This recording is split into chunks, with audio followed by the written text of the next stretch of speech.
Welcome everyone, today we're going to be taking a look at the SH Monster Arts Gigan. First appearing in the movie Godzilla on Monster Island, better known as Godzilla vs. Gigan, released in 1972. I'll break down my take on the box art, sculpt, paint, articulation, and features and accessories. Strap in because we're jumping in right now. This figure right here was kind of shelved for a while for me to get, and eventually I just got it finally. It was maybe about 2 weeks ago. I was out in Denver, Colorado, and I stumbled upon a store called Hero Headquarters. I'd advise you to check it out if you are out in the Denver area. It's a great store. It's a place I actually found back in 2014, and it's one that traditionally I always go to visit. But I didn't know what I was going to get. I just went in looking for something, and it was the Gigan that I found. This is the 1972 Gigan, as I mentioned in the intro of this. So we're going to go ahead and break this down and talk about this figure, about its flaws and the things that it does great. Alright, as per usual, we're going to go ahead and kick things off with the box art first of all. The box art for this is pretty simple. A black background, flames in the background, sparks, and Gigan. We do have this nifty little Godzilla vs. Gigan 50th anniversary logo also going on. Also, it goes ahead to distinguish this is the 1972 Gigan, not to be confused with the Godzilla vs. Megalon design, which I believe in that movie was slightly different. I feel like this is an observation of mine, but I feel like the suit in that one was a little slimmer, or they made a few modifications. I could be wrong on that, but that's just me and my 2 cents on that. Flip it over to this side, we have Gigan in this purplish pink text right there, again specifying this is 1972.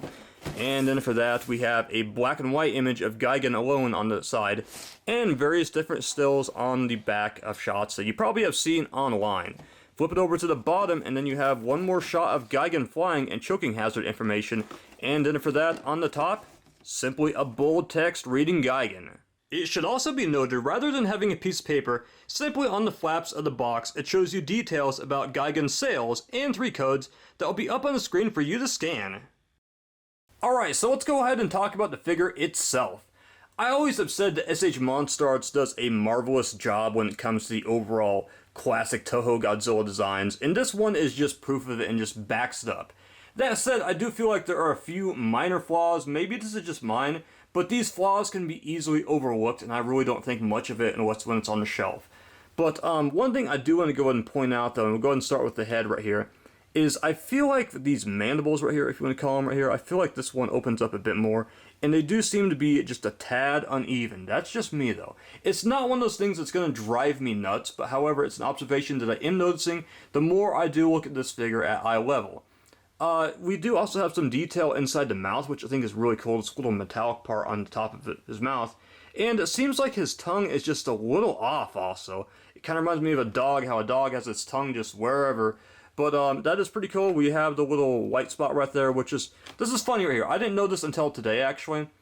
But so I always knew in the games Gigan shoots beams out of his head, and of course in Godzilla Final Wars, but apparently he was supposed to do it in Godzilla vs. Gigan, but it was scrapped. So I found that to be really fascinating because I was wondering, where did that come from? Well, come to find out, it was an idea that was on the table when the movie came out. We have a few different horns on Gigan, so we do have 1, 2, 3, 4 with on this chicken-like head right here. We have a few different variations. I feel like it gets a little lighter. I mean, it's kind of like a sewer green. I don't feel like Gigan had a lot of different coloration of greens, really. I'd have to go back and look at the suit, but it feels like it was one particular color, and it does it really well. Now, when it comes to the gold right here, I feel like there could be a little extra detail in the body of this, but overall, this still does hold up. I mean, it's just, with the green and the gold, I feel like everything is so perfectly offset. And then for that, you travel over to the side, and then for that, you have these little sails or spines right here, which do have a little movement, by the way, but there's not a lot you can really do. You can get them at most probably out that far and in, and that center one does have a little bit of give as far as things go. Then for that, you do have these hooks for hands, which Gigan, that's probably one of the things Gigan was so memorable for having. And of course, Gigan always had this little pot belly thing going on with these blades right here, which Anguirus had charged right into. If you are curious, these blades do not move at all, so they're just in a static position. And then for that, you move up on the legs, and it looks like almost you have like a knee pad. I don't know why I want to call it that. I think of like wrestling knee pads, but I had to go look at the actual suit. I do remember checking this out to see if this was colored or not right there. It's something that, yeah, that was the color right there, so that is accurate. Then after that, we move on to the tail, and the tail for this right here is pretty stubby. It's all the same gold that you saw on the body, and we do have some more spikes going on all the way to this little spiked tail right here. It's still, I mean, one of those things that are really like the transition from this green to this silver, metallic silver, looks marvelous. And I do really think there is some nice shine. I've always complained about SH Monster Arts not giving enough shine when it comes to certain figures, but it does it well. Then for that, on the tail is kind of more so just a darker color, similar to what you saw around on the body.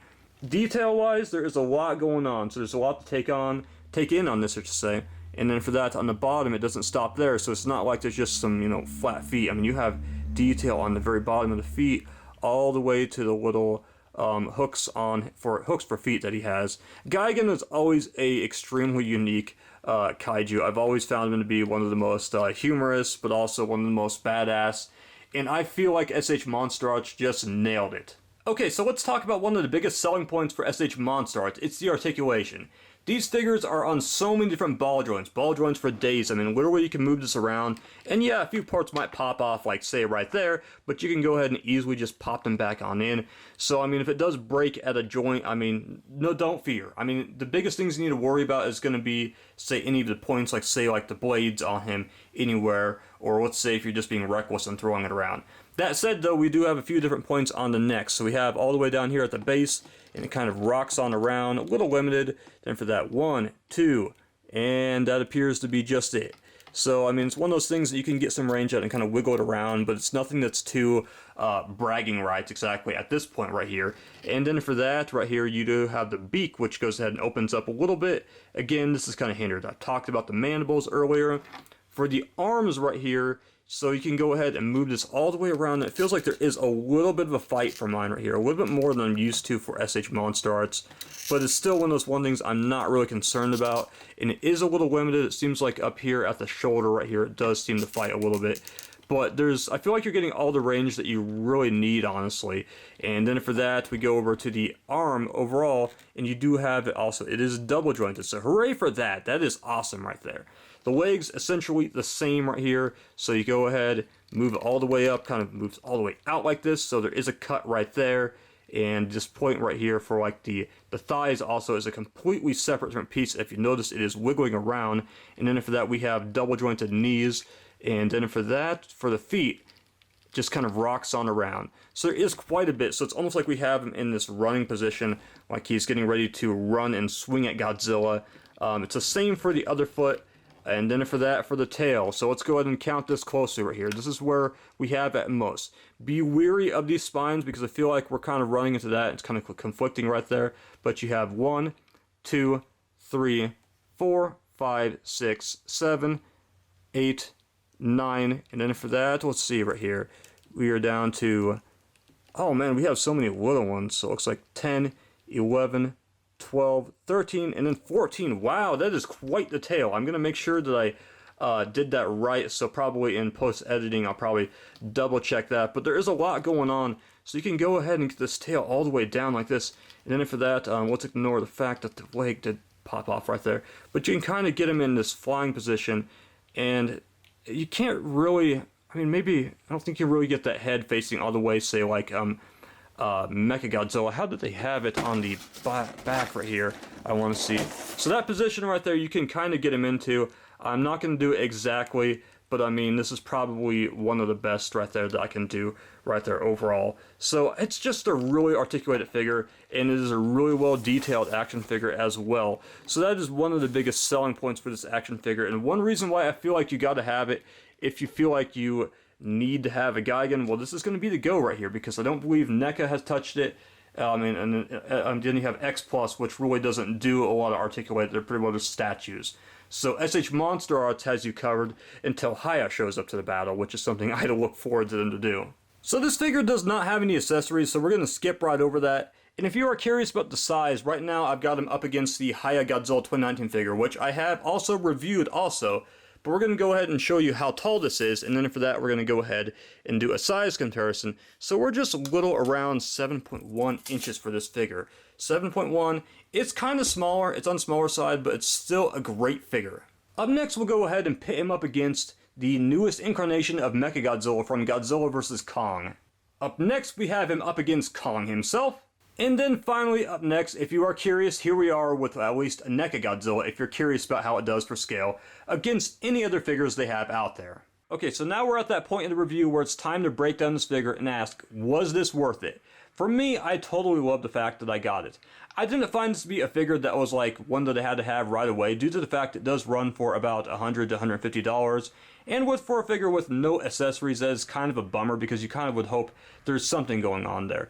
But really though, I don't know what they could do other than the fact they probably could have included a beam possibly. However though, I feel like most toy collectors can remedy that themselves because so many people are making custom beams, so be sure to check out this Show Me the Beam video. I will link you to that. I wanted to go and bring it up because it's one of my favorite videos on YouTube for Godzilla figures like this. That said though, it depends. Do you want to spend that much or do you not? So I feel like you probably could wait out and wait and see what Haya has going on, because Haya, I mean, they really did deliver with the Godzilla King of the Monsters figures, and they're doing great things, and who knows, maybe they might bring out a more affordable Gigan. For now, though, this is one of the best and most recent Gigan figures that you're gonna find, and I do advise you to go ahead and pick it up if you can find it before those aftermarket prices do kick in. That sums it up for this review. Like, subscribe, let me know, do you like this figure? Was it worth it?